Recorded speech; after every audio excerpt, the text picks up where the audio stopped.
Hobby Quick Hits. Delivering that breaking hobby news directly to your earlobes. You want to know those hot drops from the card shop? We've got you covered. With your host, John Newman.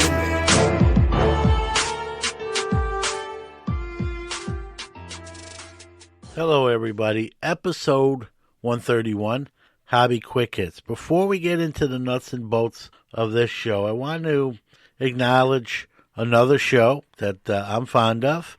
They've been on Sports Card Nation. They did I believe a Hobby Palooza with myself and Dr. Beckett. I've had them on, I think on the third occasion I've been on their show.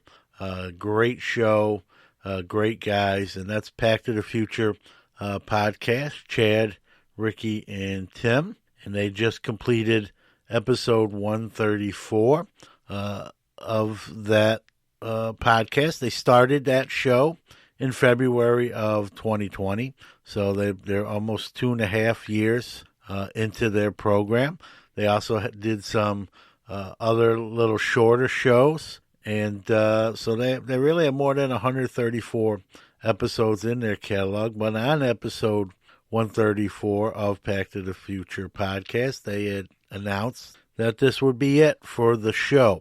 And, you know, as someone enjoys the show and fond of those three gentlemen, I want to acknowledge their run, say thank you for all the great moments and content and the many moments you had me laughing out loud in the car by myself where other people thought I was a weirdo at probably a red light, and that's all good because the content was that good. And so, you know, anyone that does podcasting, and it doesn't have to be sports card, hobby, any podcasting in any form, any genre, any topic, any subject, knows it's a grind. It's hard work too. As much fun as it is, and it is, hopefully, for you if you're doing it. There are moments where it's a grind, and, you know, it's not all fun and games 100% of the time. And to, you know, go 2.5 years, over 2.5 years, put out that much great content. I wanted to acknowledge those three gentlemen and say thank you from the bottom of my heart. Chad, Ricky, Tim, you know, maybe a goodbye for now, right? Doesn't have to be goodbye forever, but, you know, hats off to you guys, whatever direction you go, wishing all three of you nothing but continued success. And I know I speak, even though I'm just speaking for myself here, I know many would echo those sentiments. So, guys, thank you for everything. And again, you can always change your mind, and maybe it's a goodbye for now.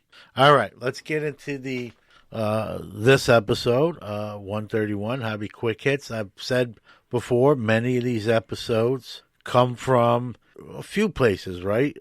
My warped mind sometimes. Questions from listeners will sometimes create a Hobby Quick Hits, and just conversations with other people that I have in the hobby, friends, and maybe not even as close of friends. This particular episode came from one of those conversations with a close friend. He does not want me to mention him by name. He said I can talk about, you know, our conversation itself, but does not want to be identified. I actually tried to get him to come on the show and kind of do a dual show, but said no, I'm gonna sit this one out. But you can use what I said, just don't tell everyone I said it. So, you know, he wants to stay in the witness protection program, so to speak. But, you know, the lottery was recently just up to $1.34 billion. Not million, but $1 billion. I'm not an avid lottery player. In other words, I don't play it every week like some people do. But when it does get to these like news coverage amounts, truth be told, and I'll confess, I'll throw a $5 bill on it. Or if, you know, we have my coworkers might get a pool together, I'll do that. But in this case, I threw a $5 bill at it. Needless to say, like you, I did not win either. But you can't win unless you try, right? So it's worth a flyer. And so this conversation I had was based on that $1.34 billion lottery. This gentleman asked me, if you, somehow won that solely, how would it change how you hobby? What would you do different? What would you do the same? And, he said what he would do. His answer kind of surprised me. I'll share that when we get into the main part of the show. And I'll obviously give my answer to it as well. And, obviously you win $1.34 billion. You're probably going to buy cars, boats, things you've always wanted that couldn't afford before. But I'm not going to talk about that stuff. We're going to talk about strictly the hobby. How would it change what I do? And in this case, what the person who doesn't want to be named, he said I can give his answer, but without saying who he is. So I'll talk about what he said and how it would change what I do when we get to that main part of the show. We're going to hear from Mojo Breaks, our great sponsors. Give you the new release calendar, what products are coming out. We'll give you the hobby news for the past week, and then we'll get into if I won the lottery, how would it change how I hobby? Don't go away. MojoBreakShop.com is the best place to get your sealed wax products and brakes. They not only have the best selection, but the best prices. Whether it's a box or a whole case, they are your guys. They ship worldwide to your doorstep. Their reputation as one of the most trusted in the hobby goes unmatched. They are the 2021 Topps Rip Party Champion Breakers. From sports card to Pokemon cards, their selection can't be beat.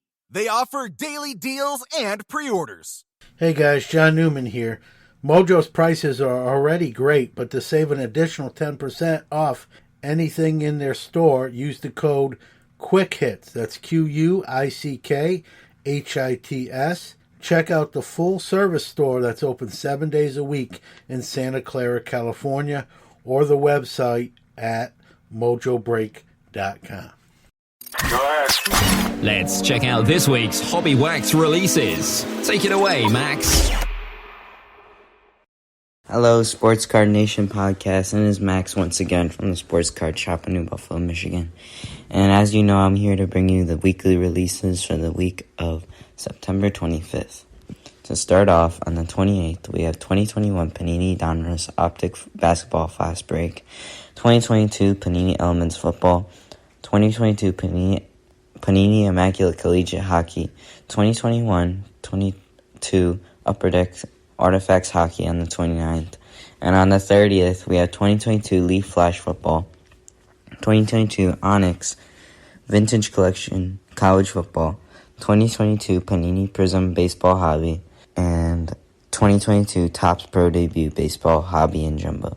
Thank you guys for tuning into the podcast and enjoy the rest of the show. Thank you. Let's go round the hobbyverse and catch up on this week's hobby news. All right, some of the mystery of what Topps is going to do with those silver packs pertaining to the missing Topps Chrome SP has been solved or answered. They have announced that they will start shipping out those silver packs on September 30th, so very soon here. Each pack will contain 4 cards. It will be a mix of base, inserts, and, quote, other surprises, whatever that means. Maybe autos and obviously the missing SPs.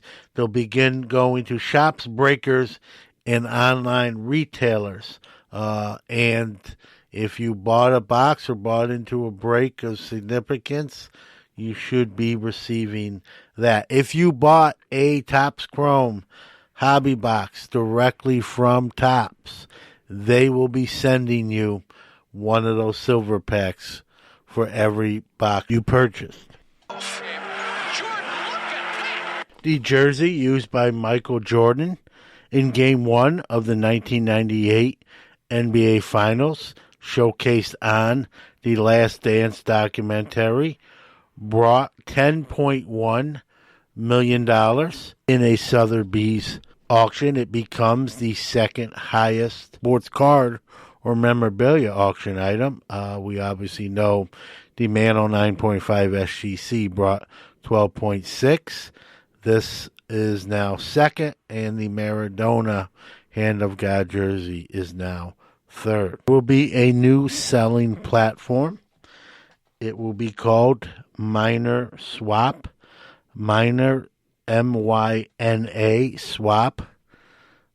I tell you, that name, every time I see that or hear it or say it, Minor Swap, it just, I don't know. Maybe it's just me, but not the greatest name in my opinion, but they didn't ask me, but I gave my opinion anyway. They got a $6 million seed investment from numerous investment and holdings companies, including a couple with athletes involved. Kyler Murray and Odell Beckham Jr. at the forefront of that list. Card Ladder just released a piece saying that the ultra-modern market is down, I think, somewhere 4 to 5%.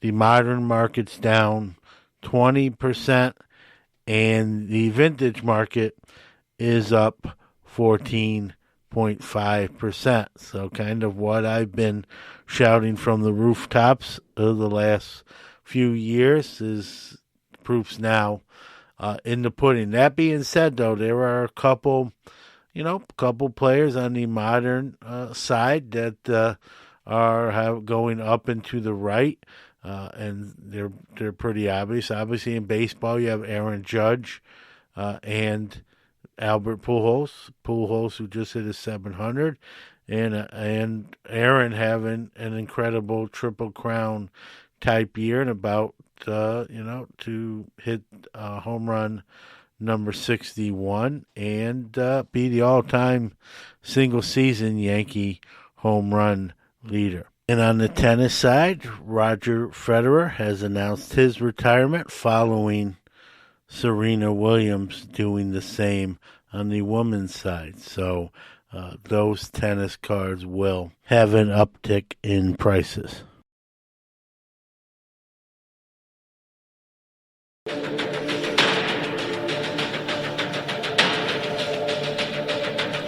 now, our feature presentation.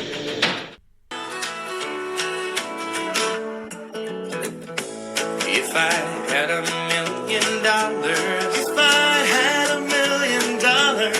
well, I'd buy you a house. Miss Wagner, like I said in the open, we're going to talk about winning or coming into a grand sum of money. How would it change how you hobby? And I can't obviously speak for you. I can only speak for myself. And I can also speak for a friend of mine who I had a conversation with, and he's going to allow me to give his answer, but he doesn't want me to give his name. So the gentleman I was talking with, we had both, bought, for me it was $5. I don't know if he said he spent $10 or $20 on the lottery. That was up to a $1.34 billion prize, just an insane amount of money. And he asked me what would you change hobby-wise, what would you purchase, and that sort of thing. And so I asked him, how's it going to change how you hobby? And he basically said that he'd buy a few big-time cards that he really, really wanted, and he would literally liquidate and sell everything else and not do shows anymore. He sets up at shows sometimes, and he wouldn't do shows no more. He'd have just a few cards, a handful of cards, and he'd be done in the hobby. And there would be high-graded rookie cards of, he mentioned Mano and Banks and Aaron and Jackie and, all those kind of guys. Everyone he wanted, he would get in the highest grade that he could. But after that, he would get rid of everything else.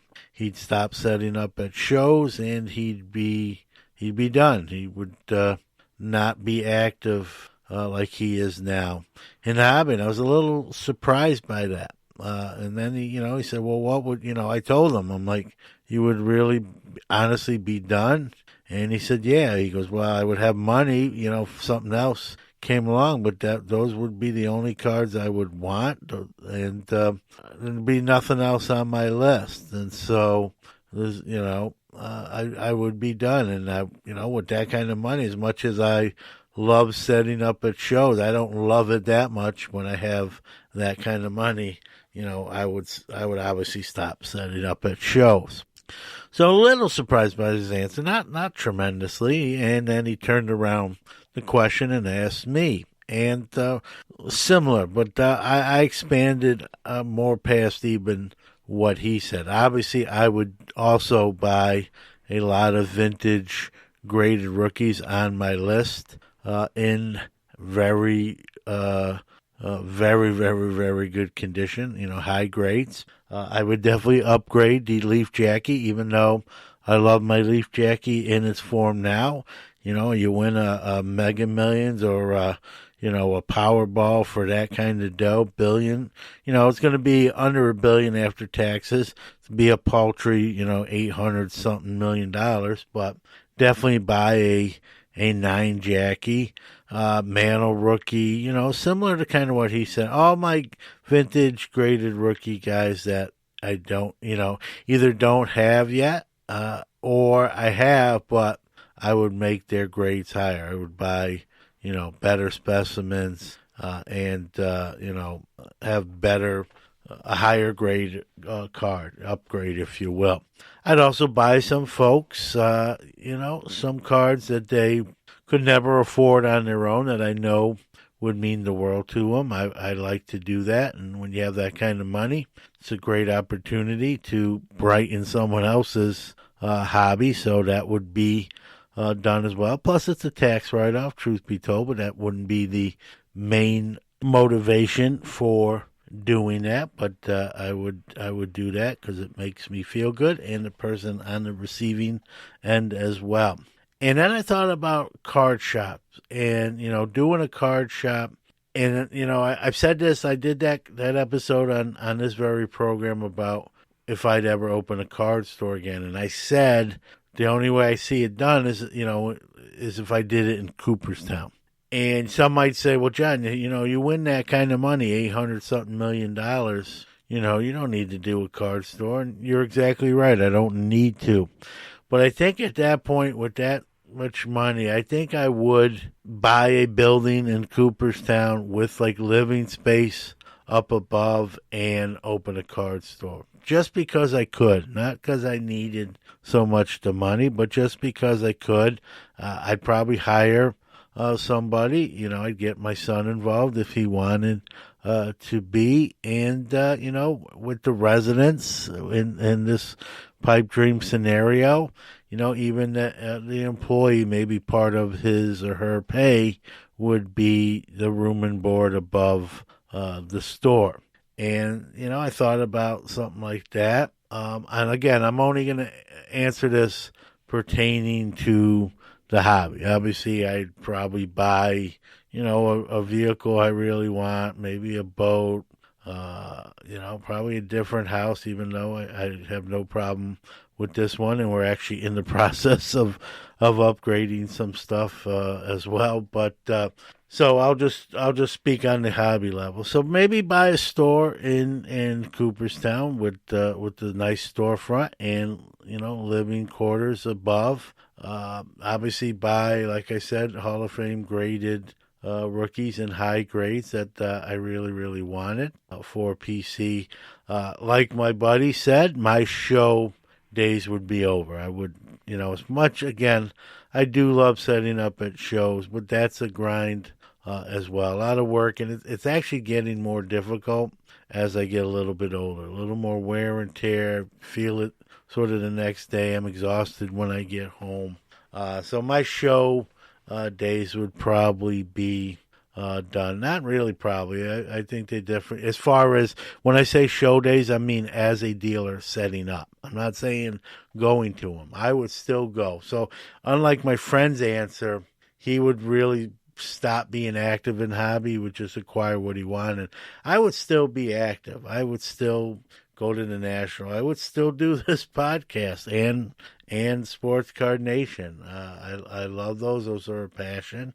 So I wouldn't give those up. I'd still go to the National. Maybe I'd travel a little bit more to shows, more than I already do, just because I have that, that kind of money. I could just go to a show on a whim, even for a day, if you will, if I wanted to, right? It would just kind of be more of a whim than a plan.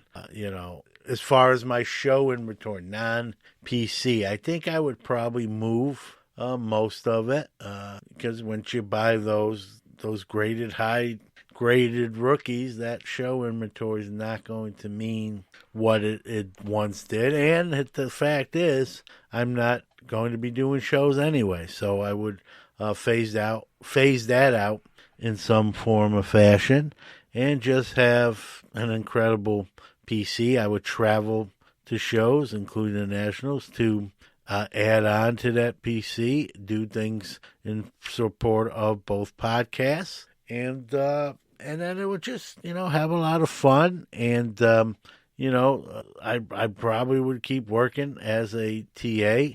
I really love that, and it's got great benefits. And you might say, well, if you're a millionaire 800 times over, or whatever you have left after you buy, but I don't know. I know people say they quit their job.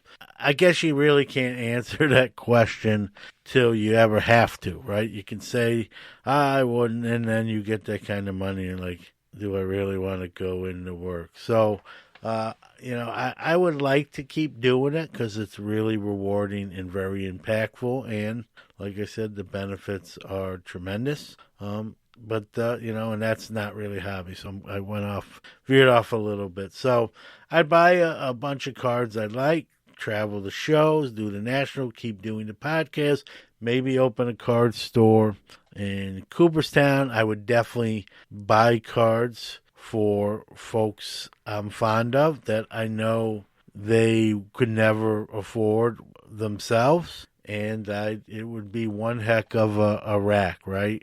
I'd be doing a bunch of those great racks. I'd probably, at that point, rather than send them through the mail, I'd fly in and hand deliver them that card or cards personally. It'd be a great moment to hand deliver something along those lines in person. So that's kind of my approach. I wouldn't quit. I wouldn't get out. I wouldn't hit pause. The only thing I'd quit doing was setting up at shows as a dealer. I've done that a long time. My first one, as you might have heard me mention numerous times, was as a 15-year-old. So I've done almost 34 years of shows. There was, probably a 4 to 6 year period I didn't do any. So, you do the math, 34.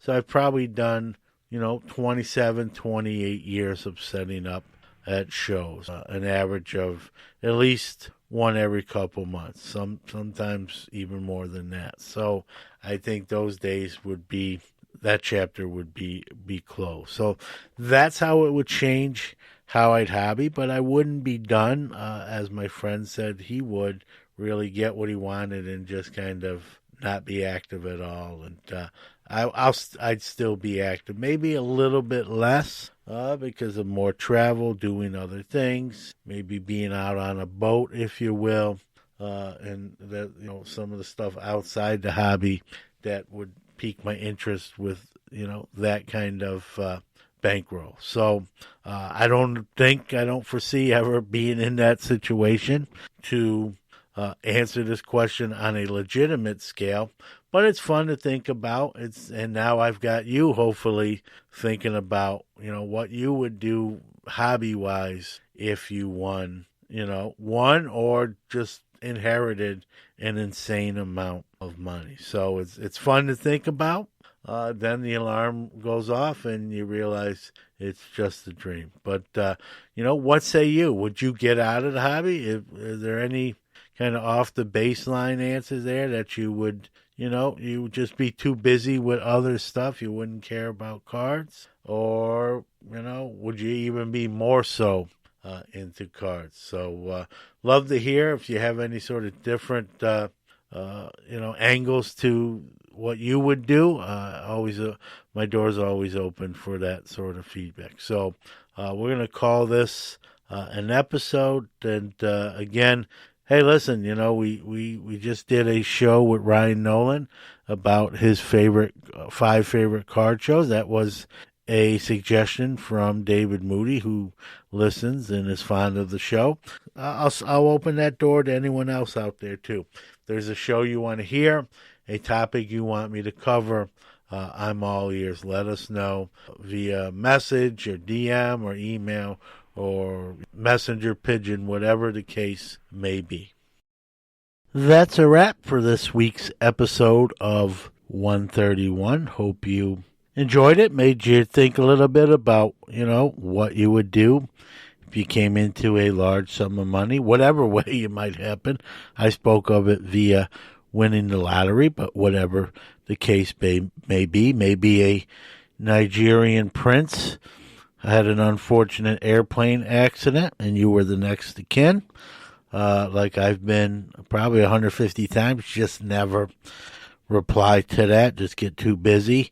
So I don't know how many millions I have sitting in Nigeria. But all joking aside, I hope, I hope someday you do win. I hope someday I do win. But between now and then, we can just let our minds kind of ponder and wander about what we would do. What say you? What would you do? Would you do something extreme? Would you stay in and just buy who knows what? Or would you buy a few things and wrap it up and be done? Let me know, what would you do? Especially if it's kind of different, maybe not along the baseline answers. So with that being said, we'll see you on another edition of Hobby Quick Hits in a week. And we'll see you for another edition of Sports Card Nation on Friday. Thanks, everybody. Talk to you soon.